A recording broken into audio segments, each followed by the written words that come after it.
So hello everyone. तो आज के टाइम पे एआई इतना ज़्यादा ज़रूरी है, इतना ज़्यादा इंपॉर्टेंट है, मशीन लर्निंग इतना ज़्यादा ग्रो कर गया है कि सारी चीज़ में हमें एआई मिल रही है। तो एज ए कंप्यूटर इंजीनियर हम लोग कवर अप करेंगे कि हम कैसे एआई एमएल से लेके डीप लर्निंग से लेके एजेंटिक एआई से जनरेटिव एआई सारा चीज़ कैसे कवर अप करेंगे, हमारा रोड मैप क्या होगा, हमारा स्ट्रैटेजी क्या होगा, सारा चीज़ हम लोग कवर अप करेंगे। मेरे इस यूट्यूब चैनल पे एक प्लेलिस्ट हम बनाएंगे जिसमें हम लोग बेसिक से स्टार्ट करेंगे, जहाँ पे हम लोग पाइथन सीखेंगे। जैसा कि हम सब जानते हैं कि पाइथन बहुत ही ज़रूरी है मशीन लर्निंग के फील्ड में।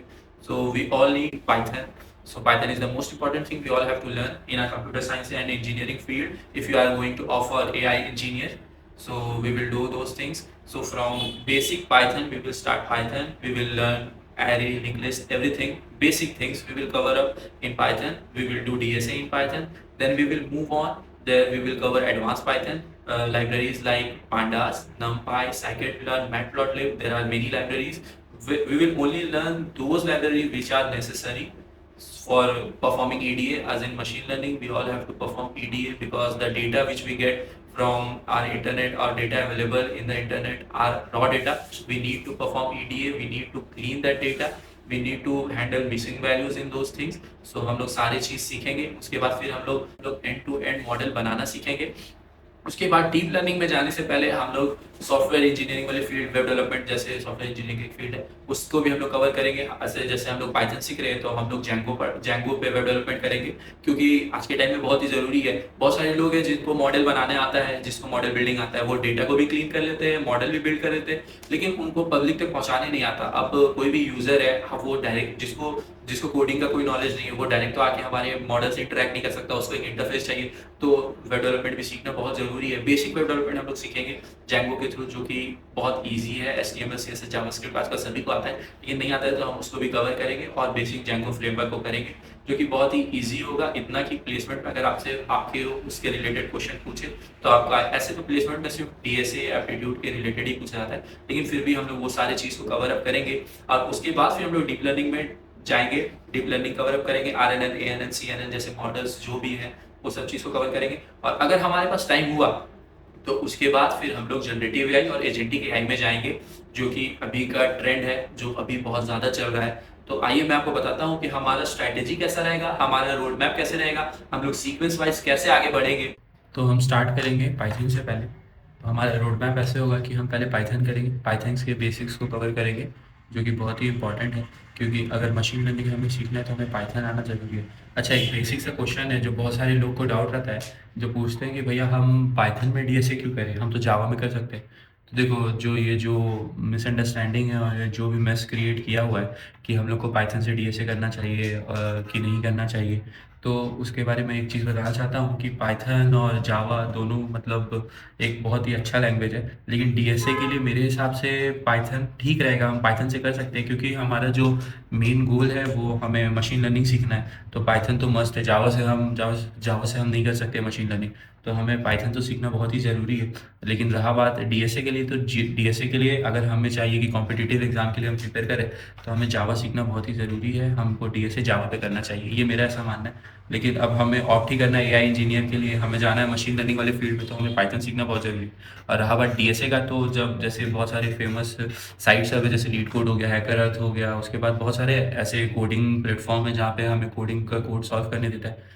तो वहाँ पे ऐसा नहीं रहता है कि सिर्फ आप जावा में सॉल्व कर सकते हैं या फिर सिर्फ आप पाइथन में सॉल्व कर सकते हैं। हमें बहुत सारे लार्ज वैरायटी ऑफ ऑप्शंस मिलते हैं, हम किसी में भी सॉल्व कर सकते हैं। और एग्ज़ाम में भी जैसे TCS के एनक्यूटी हो गया, वहाँ पे कभी भी ऐसे नहीं बोलता है कि आप जावा में ही सॉल्व करिए। हमें पास बहुत सारे ऑप्शंस हैं, हम किसी में भी सॉल्व कर सकते हैं। तो मेरे हिसाब से पाइथन भी एक अच्छा चॉइस है, हम पाइथन भी कर सकते हैं। और ये जो डाउट है ये बहुत सारा ऐसा इसलिए है क्योंकि पाइथन में बहुत सारा इनबिल्ट लाइब्रेरी सब है, जो कि मतलब जावा में हमें बहुत सारा कोड लिखना पड़ता है, लेकिन पाइथन में हमें वो चीज़ नहीं लिखना पड़ता। हम सीधा लाइब्रेरीज इंपोर्ट करेंगे और वो चीज़ काम हमारा हो जाएगा। सॉर्टिंग वॉटिंग सारी चीज़ के लिए हमारे पास एक लाइब्रेरी होता है, डेडिकेटेड लाइब्रेरी, जो जिससे हमारा काम आसान हो जाता है। तो इसलिए हमें डीएसए की इतनी ज़रूरत नहीं पड़ती। लेकिन इंडस्ट्री सब में मैक्सिमम जावा सब यूज़ होता था, लेकिन आजकल के टाइम पे जहाँ पे machine learning, artificial intelligence boost पे है, तो वहाँ पे हमें पाइथन की ज़रूरत पड़ सकती है। तो मेरे हिसाब से पाइथन पे डीएसए करना वेस्ट नहीं है, वो भी अच्छा है, हम लोग कर सकते हैं। हम लोग डीएसए करेंगे पाइथन पे ही, लेकिन ज़्यादा नहीं, बेसिक्स करेंगे। तो आइए हम बताते हैं कि आगे हम लोग कैसे प्रोसीड करेंगे। तो हम स्टार्ट करेंगे हमारे बेसिक टॉपिक से। सबसे पहले हम कवर करेंगे बेसिक टॉपिक्स जो है variables and data types, conditional statements, loops, function, string, list और एरे। तो ये सब आता है हमारा बेसिक टॉपिक्स में, ठीक है। वेरिएबल्स एंड डेटा टाइप्स जो हो गया और कंडीशनल स्टेटमेंट जो हो गया, उसको हम एक ही वीडियो में करेंगे कंप्लीट, जो 15 से 20 मिनट का वीडियो होगा। उसके बाद हम क्वेश्चन सॉल्व करेंगे, ठीक है। क्वेश्चन सॉल्व कुछ हम करेंगे साथ में मिलके, और जो क्वेश्चन रहेगा कुछ एक्स्ट्रा क्वेश्चन वो हम आपको देंगे होमवर्क के लिए।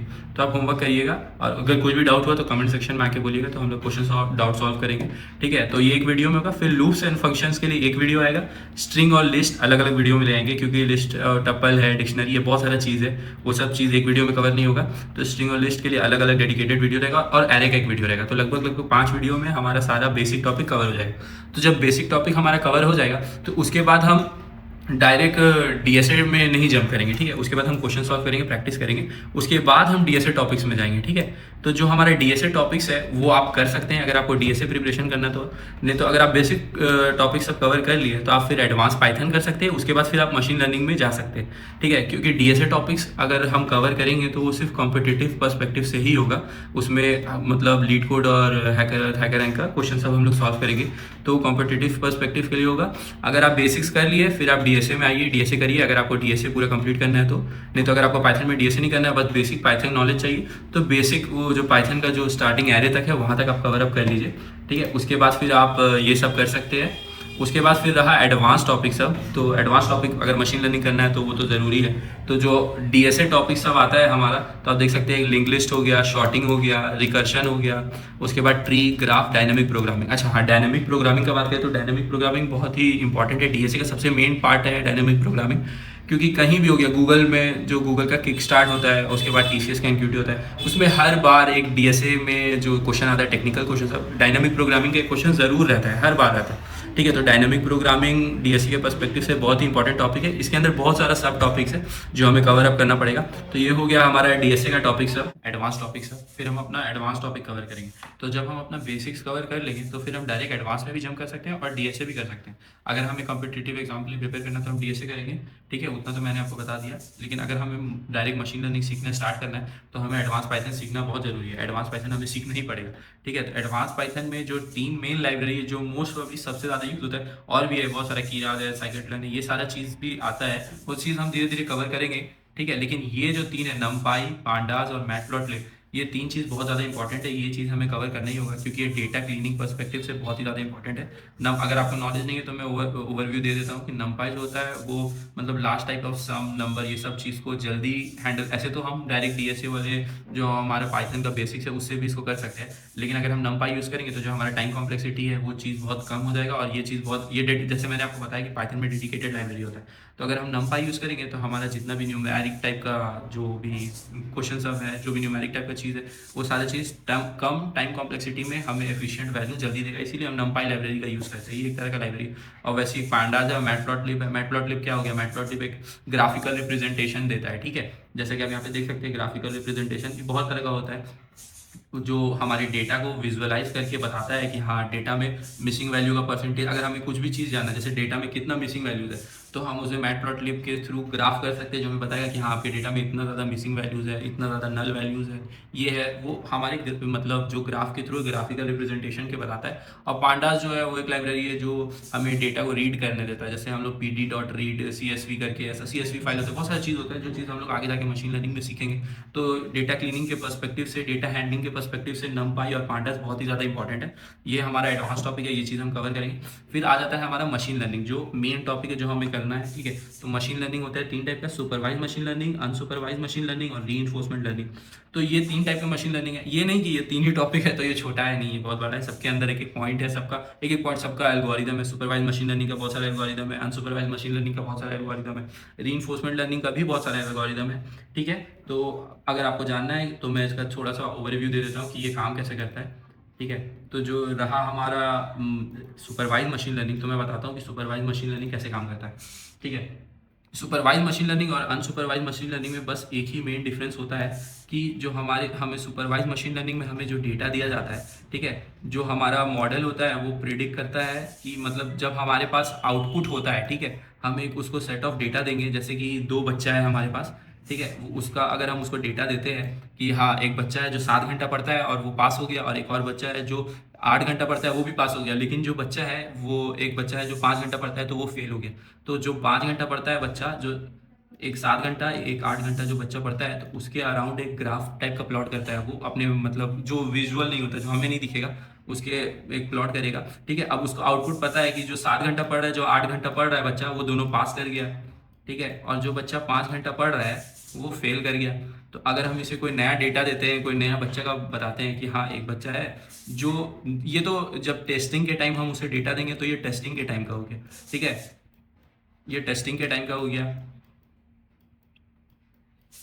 लेकिन अगर जब टेस्ट होने के बाद जब मॉडल रेडी हो जाता है उसके बाद हम उसको कोई नया डेटा देते हैं, अगर हम उसे एक बच्चा का डेटा देते हैं जो पढ़ता है 7 घंटा, या जो पढ़ता है 8 घंटा, या जो पढ़ता है 4 घंटा, चलो हम ले लेते हैं एक बच्चा है जो 4 घंटा ही पढ़ता है एक दिन में। अब हम पूछते हैं मॉडल से कि बताइए कि वो पास आउट हो, वो पास होगा कि नहीं होगा।